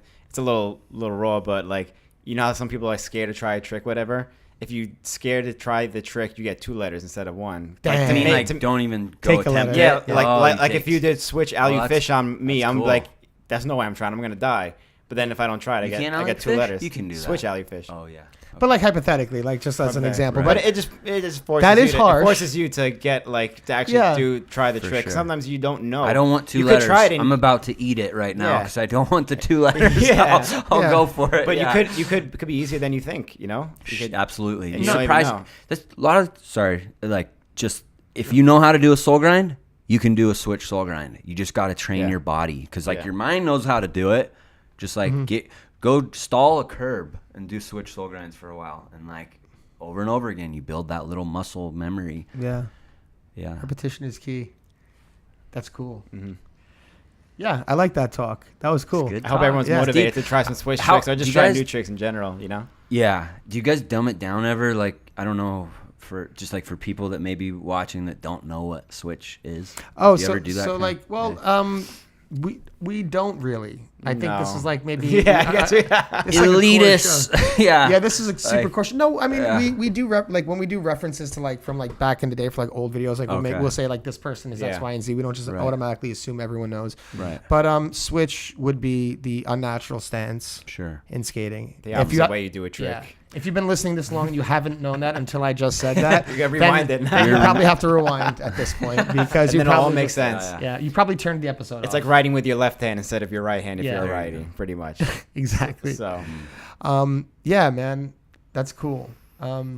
They call it in surfing, if you ride both ways, which very little surfers can do, Mm-hmm. they call it a switch foot. You're a switch foot. Like if you can drop in on a wave regular and goofy, that's like pretty unheard of. But Mm-hmm. Yeah. there are some guys that can do it. And I think for skateboarding, pretty sure it's really common, like for skateboarders to be able to skate Yeah. both ways, and it's kind of like a big part of skateboarding. Mm-hmm. Pretty sure. And yeah, because the other day I was watching a skateboard video with some skateboarders at the skate park and some kids, and they were like trying to figure out. They're like, "Oh, is he goofy? Is he regular? Is he goofy? Is he regular?" And I was like, "Oh, well, like I don't pick up on that." So, Yeah. yeah. No, if Just you're like looking for it, nuanced. you can see some of that stuff. But yeah, it's definitely more common in skateboarding than I guess surfing. Big deal. Yeah, I want to talk to you about your surfing. I'm glad you brought that up because that's such like a strange marriage to like most people, especially from like San Diego, like rollerblader being so committed and then surfing, because normally in Southern California, specifically San Diego, surfing is coupled usually with skateboarding. Sure. And like some of the cultures they like intertwine in terms of like their hate for rollerblading. So at least in the past, right? Sure. Yeah. Yeah. I mean, San definitely. Diego specifically. Yeah. So- There is absolutely. So what was your history like starting surfing and those Which is so funny because of Airborne and the star of Right. Airborne, Mitchell Goosen, rollerblader surfer. It's like, dude, do you guys not know? Have you ever seen that movie? Have you not seen the Goose, man? Fuck. Yeah. So you're pretty much like the modern day Mitchell Goosen, if I may. You could say that. So when did you start surfing, and did you like I know again the surfers can be pretty tough on like even new surfers down in San Diego, and I know Chole surf, so maybe it started there. What's your history No, there? I got him into surfing. Really? He was a sponger, or they call him dick draggers. what is that? Okay, mean? Because excuse me, I know. If you're a boogie boarder. and so is Bo Coddington, boogie boarder, but CJ dude, I got Wellsmore? nothing but love. CJ Wellsmore. I think he is, or he surfs. No, he's a boogie boarder. He like yeah. almost went pro boogie boarding. He's like No way. he's I believe that. He's yeah. a serious I boogie didn't know boarder. that. And our boy Johnny It's a lot- Correa. Oh, yeah. I mean, he's like a big surfer. Yeah. Well, oh yeah, Johnny bodyboarder? Correa. Yeah, Bodyboarder. Oh, I yeah. know He's a Correa. pro. He's Yeah, a legit bodyboarder, pro. legit yeah, pro. yeah. Yep. Mhm. No, I got nothing but love for anyone in the water. I think rollerblading. You got nothing but taught love that. for dick draggers, was it? Is that right? Sure. Yeah. I mean, that's like one of the terms that they use. Like it's like a derogatory Right. like. It's like the term fruit booter thing. Yeah, it's Yeah, like yeah. calling us a fruit booter. Yeah. So, but that's he what got started me doing into that. it. I mean, my dad's from Southern California. He grew up surfing. He was surfing as like a little kid. He surfed his whole life, and I had magazines. Surfer magazines as a kid. He held on to all of his surfer magazines, his surfboards, and we lived in Reno, and Yeah. he was That's still torture, man. subscribed. He was like subscribed to Surfer magazine, and they would come to the house. So Waves weren't really ripping on the lake, huh? No. nah, but we would go to the ocean, a lot because his parents still were down here in Anaheim, and we would go, to the beach. So I would boogie board and body surf, and then when I moved to San Diego at 18, I started surfing because my dad was like, hey, I was body surfing at the time, which is a lot of fun, and my dad was like, you need to stand up on a wave. He's like, go get a surfboard and figure it out. So I did, and You got a learned- longboard? No. And You started and I with a short? Yeah, I started on a shortboard, and that's not the best way to do it, but it's a way to do it. And I Like kind of a 5-footer or a 6-footer? Oh, it was probably like a 6 foot something. That's 6 gnarly. foot, like 80 shortboard. It was a Shoals. I got it from some guy named Mark the Shark who had a antique store in Pacific Beach. Perfect. Of course. Yeah. Of course, that's his name. And I got so sharked on the deal. It was like this yellow, rotten, waterlogged piece of junk surfboard, and I think I gave him like 80. I had no clue what I was doing, but I knew that I was not about to go drop whatever 500, 600 it is for a brand new surfboard in a store. So I was like, oh, I'll get this, So my cousin Jordan and I, who is also my cousin who I started rollerblading with in the very early stages, we started surfing together, and so we were learning surfing, and that was like a really special time in my life. Like, I love surfing. It's so much fun. And it's the only other sport that I've found that I want to do as much as rollerblading. And it's just all fun. Like I have no feelings of I want to really impress and, I'm trying to really push it. I'm not. I don't want to get, I'm not going to go to like the premier waves and try to, surf Pipeline or something. Yeah. I'm just not. You're not going to meet up with Laird Hamilton down at Oahu and do some big wave stuff? Like I think if there was no one out at Pipeline and it was the right day, I would, and I'd probably even wear a helmet because, you can die, you can hit the reef and hit the head. Surfers wear helmets? Sometimes. Oh, yeah, dude, people wear helmets. What is the Pipeline anyway? Because I'm sure there's people like me who don't know anything about this stuff. Yeah, I think this would be a good reference point, like you said. It's like one of the most famous waves in the world for surfing. One of the most high performance, well, not high performance, but just one of the most dangerous waves. Even it's like the proving ground. It's in Oahu, Hawaii. Oh, okay. And it's a big barreling fast wave, and it has like really razor sharp reef at the bottom, and people die every year. People die shit. like hit their head. Really? Oh yeah. But it's kind of like it's a proving ground for up and comers. If you want to really show who you are in surfing, you have to do it. And so anyhow, surfing's a lot of fun. It's a great time. I can go do that by myself. Luckily, my girl, who I'm gonna marry, is a surfer. She loves surfing. That's how I met her. She was surfing, and so it's something we can do together.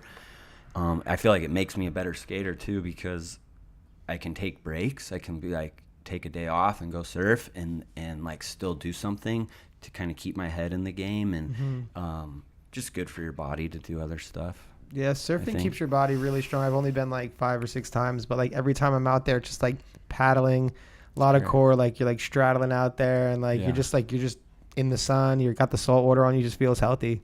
So, yeah, it's a good experience. It's humbling too to be out there and learn so much and feel like there's so much to learn. I love that. It's great. We live at the beach in Imperial Beach. San Diego, which is like the southernmost city in San Diego, and I guess that's where Josh Petty's from. He like his family and stuff. For a time he lived there, and actually he told me that was the first rail he ever grinded was the Imperial Beach like bike rack or something. It's where he learned to skate. So what else about surfing? No, I was about to say, was there like anything like, with you being a rollerblader surfing, did any of that come up like when you were out there in the water? Did you have any like moments where they were coming at you for like being a grommet, like, or like get off my wave? You're not local. You're not a surfers. Local, brah. Rip curl, brah. Well, like that. I mean, I've definitely had moments for sure where I got into it with people that that's one of the weird things about surfing, but also one of the best things about it is that there's so many people surfing that it is very core to be a surfer and be anti-surfer. Like, I don't want to see you. I don't know you. You're not from here. There's so many people who want to surf and that surf. That's where the localism vibe comes from. There's only so many waves at a spot, and you show up and you don't know, you're not from there. The guys, they're not friendly. They don't want you there. They're like, no, dude, this is our spot. And like, imagine if rollerbladers were like that, dude. I mean, like, So what we have is pretty beautiful and special in rollerblading because it's not so big that we're like eating each other. We're like, get out of here, you know? Yeah, like, no, too this much. is our skate park. Like, beat it. Like, that's, you know, that is a thing in surfing for sure. There's waves where they're very heavily localized, and you can if you know what you're doing and you're respectful, you can get waves, but like, they're not going to be Stoked. Yeah, and if you Like, don't hey, know what brother, you're doing, what's up, brother? right? Come over, surf this no, wave. they're, with they're us. not like ushering you in Yeah, to like yeah, come yeah. and surf. Like, so just because it's so mainstream and it's so like, and if you're a kook in the water, you can hurt people. You can Yeah. like you can really hurt people. I mean, you can hurt yourself with the surfboard. You can put the board in your head. I've had stitches here. Like that's common for good surfers. Like they'll wipe out the board, the fins, cut their head open, cut whatever, their leg. So That's crazy. Just Yeah. like Mitchell Goose and Skaggs cut the on the guy's head, and he almost died. Peppy, remember? Yeah. right. So we can get into Right. that later. But it's I don't know. I got like on that little tangent. You just love Mitchell Goose. Well, no, because we made the connection now between Yeah, the right. skateboarding and the blading. So now I just feel like it's in my head. What's cool is rollerblading made me a way better surfer. There's guys that have grew up surfing and have been surfing their whole lives, and I've been surfing since like I started in my 20s, really like 18, but then I wasn't really into it until like my 20s, mid 20s. I kind of like got more into it, but I feel like I progressed so much quicker than guys that have been surfing their whole life, and that's because of rollerblading. It's like what we're on, the balance point is so much tighter than a surfboard. So once you figure out the hardest part, laying on a board, paddling, timing, reading the ocean, and catching waves and standing up, like the actual surfing starts to become more natural. Like if you have any background in skating or, you know, like if you can ride ramps, like that, it's kind of starts to relate. I was gonna ask you, how about like, does that help you with bowl skating, like surfing the waves? Because it's pretty much how that was born too. Dude, it totally does. It totally does, and here's why. Surfing, you always want to go to the spot on the wave that's going to give you the most speed. Typically, like that's something to think about. I want to go to this point so I can have a ton of speed coming down and then right back to the top or wherever. It's all about lines and where you're hitting the wave to where you're going to go. And so bowl skating totally translates to that. And when I skated, it's like you said, I went with Miguel and Joe Atkinson, and we're skating that bowl in San Pedro. You guys call it San Speedro, I guess. Yeah. It's like a really sick pool, and I guess it's based after some pro skateboarder's favorite pool that he ever skated, and it's super tight. The transitions are really Right. tight. Oh, yeah. Really hard tight. to figure out Yep. the lines, but once you can like get from point A to point B and see where you're gonna go and hit those points, it all connects. Yeah. It makes sense. No, it's weird. Like That's the hardest part of bowl skating. No, in it's- my opinion, anyway. That's why I think there's a use for like to have someone there like Miguel or like who can like coach you and show you, because you show up at a bowl and you're like, where are the lines? Yeah, And especially if you don't know the thing and you figure it out. And Miguel's like, try this way and then come around that way. And then like you just try that stuff and it just like makes sense. Yeah. And it's like, oh Bowl wow. coach. Like Yeah. like it can. So there's definitely like some use in that as well. Yeah. Yeah, I was wondering how surfing helped with that, because for the same reason too. Like as someone who's grew up skating street, I go to a bowl and I'm like, where do I go? Like, what do I do? Like, no matter, I've been skating for like 25 years and I still can't figure out what the lines are. But then you skate with like Stockwell, like you said, Miguel, same thing. Like they just drop in and it's like second nature. They just to them. have it, yeah. Keep the speed. Yeah. Yeah. That's the hardest part about it, in my opinion, anyway.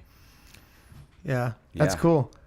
In a little bit, we're going to bring it up to some questions from the guests. Okay. I want to say shout out to Blank, our sponsor. And if you are watching live, please hit the like button, because that's cool. And if you're not watching live, you can hit the like button anyway, and it would also be cool. Yeah, so, exactly. yeah, it's cool no matter what. But, yeah, so it's like my third time asking this, but has there ever been like a surfer guy that's like, oh, you blade, dude? Anything like that? Did you ever pitch that? Nothing. You know, nobody has ever been disrespectful, because usually if that comes up, it's typically with somebody that I already know and have seen in the water plenty of times.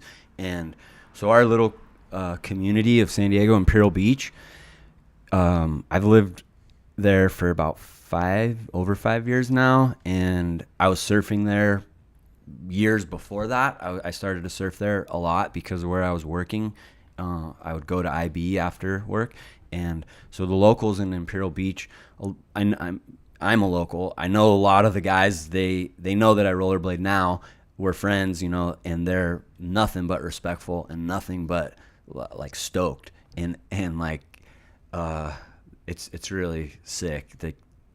They tell me often like how cool they think rollerblading is or whatever, and so that feels good. That's cool.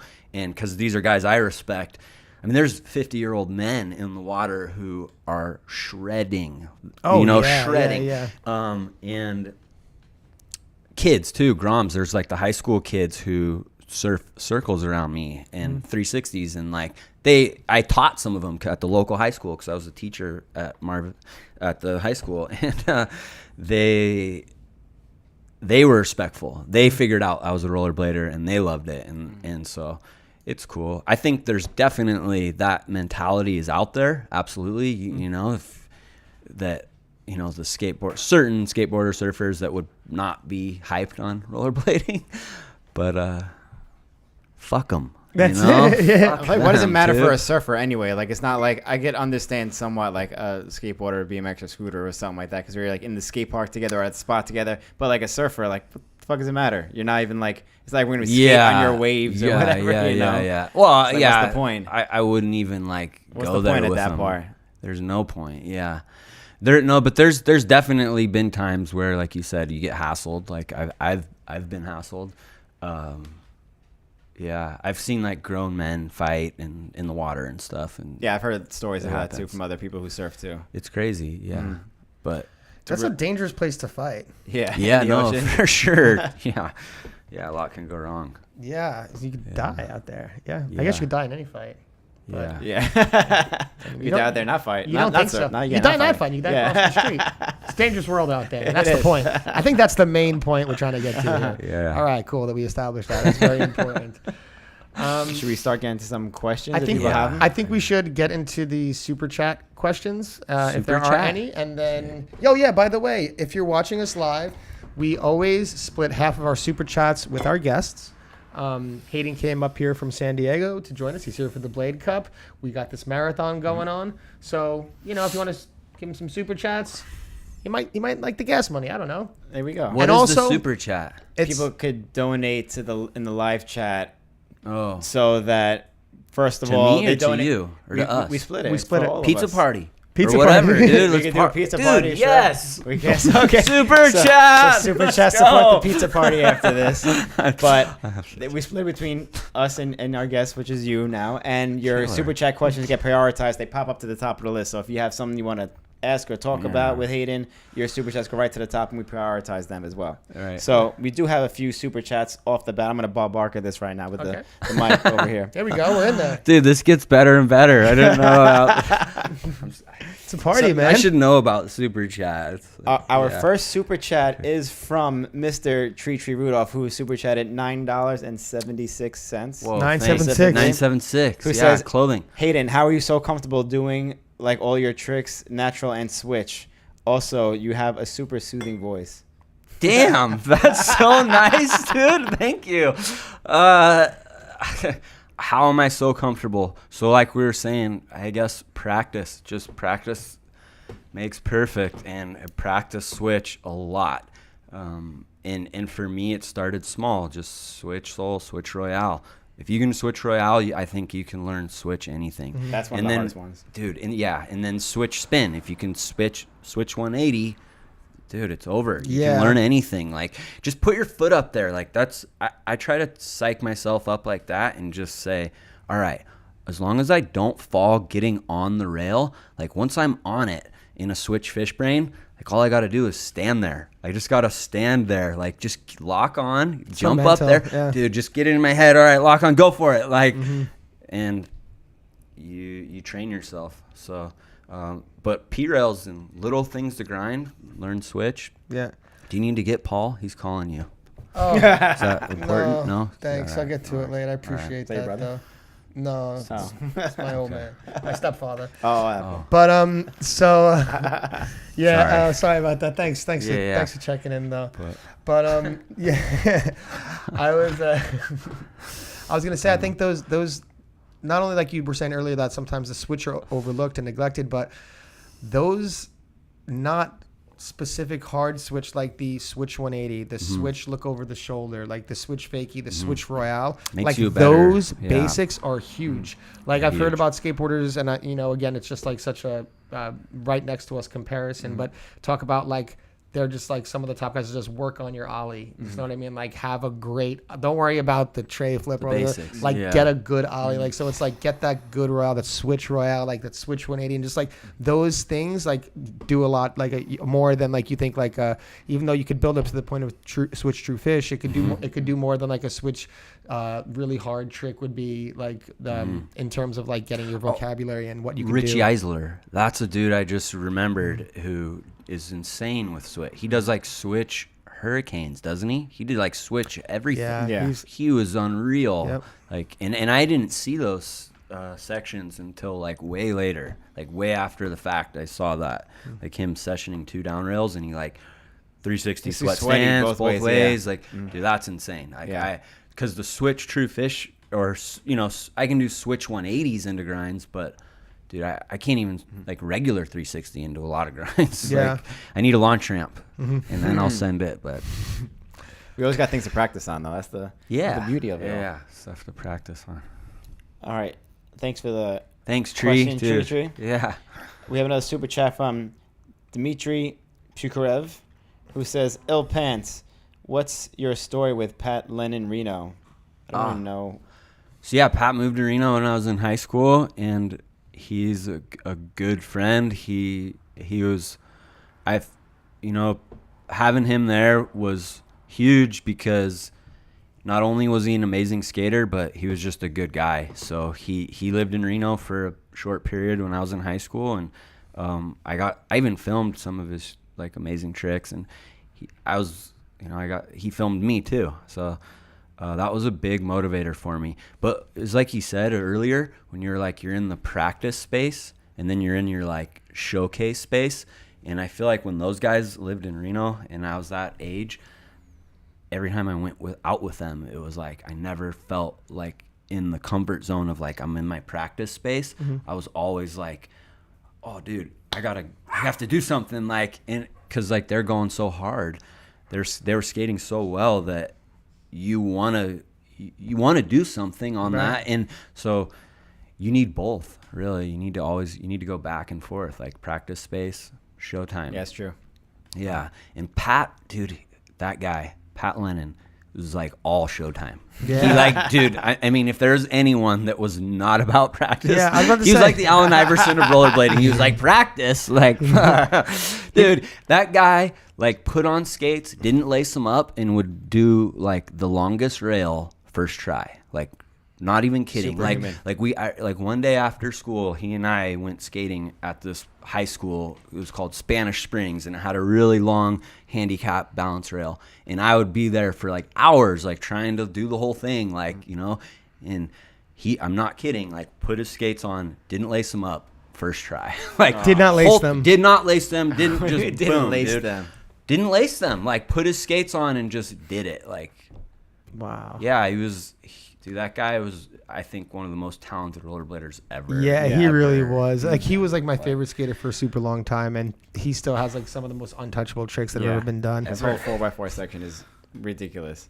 And it's crazy to know he didn't spend any time in the dojo. He just went straight for to real, the straight to the show. You know? I think he did as a young kid, and he just built on his skill set so hard that he just had his bag of tricks and was so confident, like probably like an Aaron Feinberg type. I feel like he was another guy that was like that, like could just do it. Yeah, just do it. So it's dope.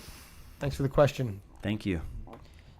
We have a super chat from Jose Fuentes. Shout out Jose Fuentes, the homie. Yeah. He says, "Hi Hayden!" Hi, exclamation Jose. point. Enjoy a beer on me this weekend. Love the show, guys. JSF. Hell yeah. Jose. Thanks, Jose. Last Nice time- guy. Last time we were with Jose was just over here at the Mexican restaurant. Shout out He Jose, lives you in and Texas your family. now, right? Yep. Yeah. Yeah, Austin. Cool. Good guy. Love that guy. He's the best guy. I'm not drinking this weekend though. I've actually been like really drinking very sparingly, like hardly at all. Last beer I had was on my birthday, and then before that was like months or something. So I've just been on like a new thing lately. Yeah. So I won't do the beer, but we'll go towards the pizza or something. Yeah, we'll make it work. We'll spend your dough. We got a super chat from Miguel Jacob, who says, "How do you prepare to do a gap like the one you did on your latest video?" Which gap? Maybe that didn't you launch over? Yeah. Maybe that. I think that's the only gap that I can specify which one, but I guess can you specify which gap? They're all kind of. Well, I guess just like any big gap, right? Like headspace. You definitely have to be in the right headspace and confident and commit to it, and then you got to send it, bro. Full send.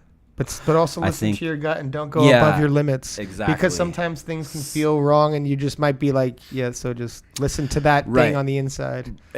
True. Mm-hmm. If you don't feel it, don't do it. But because even when you do feel it, it can still go wrong. Yeah. That happens too. So definitely want to feel good about what you're about to do. Yeah, he said the final one from the roof. Oh, from the roof. From the roof. Dude, that's not even that high. It's really not. I mean, it's overhead. A lot of bigger gaps have been done, especially way bigger gaps. But for me, it was big. I mean, at the time, I was 35 years old, jumping off a roof. At the time, at the time, I think skating a lot and skating daily, just like the little sessions and the practice sessions, are so key because it keeps you tuned up and feeling good. And I think you know what you can do, and then you go for it. But you gotta be tuned up. Miguel also had one more thing. He also said, "By the way, congratulations on your project. When will pants be available in Europe? Are you shipping to Europe?" Oh God, I have. Yes, they are available. I've sent several pairs to Europe. The shipping is so expensive though. It sucks. It's like $40 to send a pair of jeans to Europe or the UK.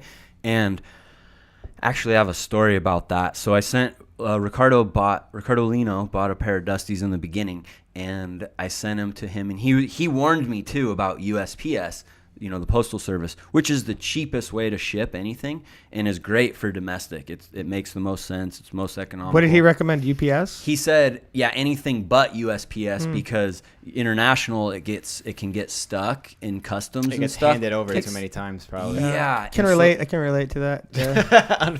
but all the other ones it worked out. So all the other countries and people that they received their jeans. Unfortunately, Ricardo was one of the only dudes that didn't, and so I sent him his jeans. It got stuck in customs for like 2 months. I wrote it off. I was like, "I'm so sorry, Lino." I was watching the tracking. It just was stuck in customs, and then I checked it the other day before coming up here, and it said that it came back and was delivered to a person at my address, and I was like, "Hell no, that didn't happen," because my mailman knows me, and so I was all over it, and I'm calling the post office, USPS, and you know what that's like. Yeah, they're sending you to the recording machines, and you can't even get in touch with a guy. I will say the USPS was pretty good. Like, I did get people that were helpful, and then I found out that I think in the very beginning when I started Dusty Denim, we had just moved, my girl and I, and my I know this is a long story. I'm sorry. It's like the postage, the printouts on the printer were from my old address, and so I was just slapping those on.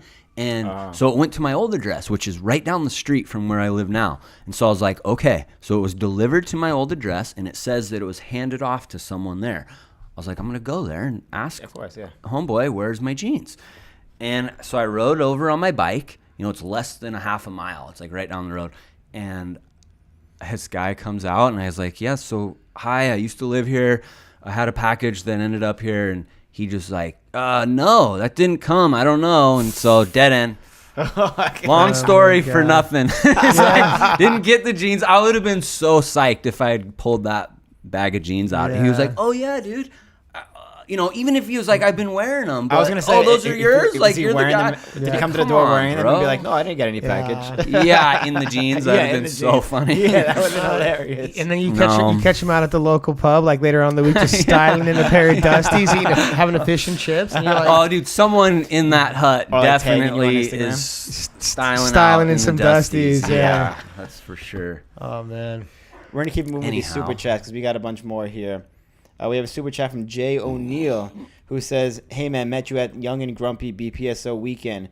You were super chill to meet and chat with. The Dusties are fitting great. Young and Grumpy. The premiere, premiere at the studio. That was the name of the Brain Dead video? No, that's the name of the studio. Oh, It's called sorry. Young and Okay. Grumpy.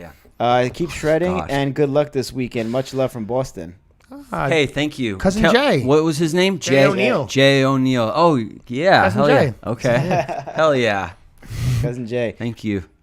Great time. No, as I said, nothing but good people across the whole country. Everyone I met was cool. Oh yeah. Yeah, Bladers. New York is no different. Yep. We have a super chat from Bread Tim. I don't know how I'm saying that right. He says, do bowl air and grinds ever count if Dusty isn't there? Hold on, I lost it. Do Biting bowl you? air and grinds even count if Dusty isn't there to nip at your heels the whole way through? That's so funny.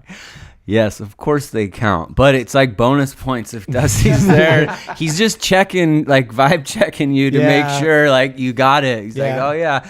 What's so funny is like when I fall, or Dusty's right there, and the first thing he does is he's got your skates in his mouth. It's like you're on the ground and he's biting your skates. Like he's like, on your skate. You have like a It's broken arm. You blew it. Like, You're broken arm. He's like, give me the skate. oh, hard. He'd be on you, like biting your skate with your broken arm. You're like, oh. I love Dusty. I love that we talk about. I love the term vibe check. By the way, it's a great term. Vibe check. I love that. Yeah. Yeah. That's what you said, Bella. She's like, she's got a vibe check. She's got a vibe check you, man. Yeah. All right, so I think we got one last question that You we'll got one? take. Cool. Yeah. Cool. Thank And you. Super chat. What you got? it's not a super chat, is it? Damn. It's not a No, super I chat. got all It's the a regular super question. Super us. But Philip Justin says, "Does Hayden still skate adapts?" Yes. Yeah? Yeah, I do. I actually just got a pair. Peter and Olga gave me a pair. Yeah. So there's no talks or anything of like I'm going to be like an Adapt Pro or whatever, but they gave me a pair of skates, and I am more than thankful. I'm so gracious to get a free pair of rollerblades. Thank you. Also, I want to thank John Julio gave me skates for a long time, and that was very appreciated. I'm very appreciated of that. Mm-hmm. I appreciate John for doing that. Excuse me. And You're appreciative. I'm appreciative. Stumbled. And so John gave me skates. Jeff Akers and Matt Morrison gave me skates, and like free pair of rollerblades is a big deal. Mm-hmm. I'm very thankful for that. So yeah, an adapter. I love those skates. I think it's not the skates, it's the skater. It's always that, but those skates are really comfortable, so I'm skating those, and they work. I love them. They fit my foot. I've got a big old like hobbit foot, and like I can heat mold those skates and like get the perfect fit. So I guess I'm like a skate snob now, but Well, you know, you are a surfer, so you got to bring some of that stuff over to our. what does that mean, dude? Surfer's a little snobby? No, hell no. Get off my wave, no? Okay. I mean, no. Okay. I'm just I kidding. guess there I was just could be. kidding. Yeah, I'm there just could be, kidding. but No, I know. There's definitely. I'm just joking. I got mad. I got love for surfers out there. I know. I'm just busting out here. yeah. You're skating well in the adapts, though, so looks like Hey, they're working thank out you. for you. Love them, dude. Yes, I think like the most important factor is fit, and Oh, yeah. but like you can make any skate work if you're a good skater. If you're, like you can find something positive about any skate, and like those ones just I like a stiff, like really stiff, rigid skate, and those are really stiff, and yeah, it's just I don't know. I think it's like I put on weight. I'm older. Maybe I'm more heavy-footed, but like that, like stiffness works well for me, and the fit's good. So I'm very thankful to have those skates. Awesome. Yeah. Well, man, we've had a great talk thus far. Yeah. Thanks, I would like to tell everyone to please stop by the booth this week and say hi to Hayden. Obviously, as you can tell on our podcast, he's a very friendly, approachable guy. With a soothing voice. Thank you. He has Tree, that's so funny, dude. I would not have thought of that. I think you guys have good voices too. Thank you. Appreciate that. Yeah. I've never. You're welcome. And no one's ever told me I No, have a me soothing neither, voice. Never definitely one not. time in my life. Never. But no, it's never happened. But I think it's. It's a commanding voice. It's a commanding voice. Okay. Yeah. It's like, yeah. Like that's okay. Yeah. I just So, have yeah. a voice. So yeah, if you're not, New Yorker voice. You guys sound like New Yorkers good. for sure. That's important. Yeah, I We guess need so. to be able to That's who we are. signal our identity to our fellow New Yorkers. Right. But so yeah, if you're down at the Blade Cup this weekend, stop by my man's booth. He has incredible Please. jeans. Like, touch them, feel them, see if you like them. If you got the money, buy them. If you can't afford them, touch them, feel them, be like, dang, I need these, and then buy Save them like up. a week later. Yeah. You know? But Let's keep it going. definitely check out my guy. He's out here ripping, and anything that you can do to support what he does and Yeah. keep him out there motivated to be a part of this Blade community, I think is huge. And I Thank want to you. thank you for being here and taking the time to talk to us on this podcast. Of course. And I would ask you, do you have any last words or a shout out? You want to shout out some sponsors, people, ideas? Adapt Any and parting Red Eye. words? Yep. For the free stuff, and I'll continue to film. I'm gonna make another video part. I really want to do one before the year's over, so that's cool. And thank you for that. Thank you to you guys for having me, giving me the opportunity to share this little space that we have in rollerblading. Yeah. Yeah. Hell yeah. Thank you for coming on. Keep doing it. You know. Yeah. Keep going. Jump Street, baby. We keep going. You too. Yeah. Dusty Denim. Let's go. Dusty and Go. Jump Street. Let's keep Mesmer it. skates too. Let's I'm keep it in very there. excited for you guys, My dude, guy. and Thank you. what's to come. Like, I think it's nothing but good things. Like Yeah. competition, other brands, it's all good. Like That's that's it. what we need.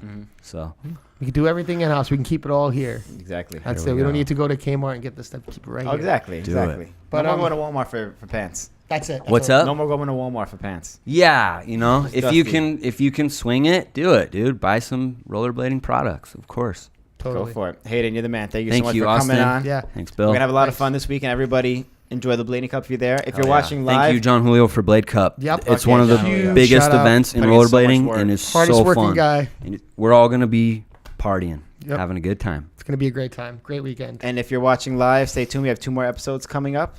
So stay tuned. If not, subscribe and make sure you hit the bell icon so you get notified when we do go live. But thank you, everybody, for watching and listening in. And we'll catch you all on the next one in a little bit. Hell Sick. yeah. Peace. Good job.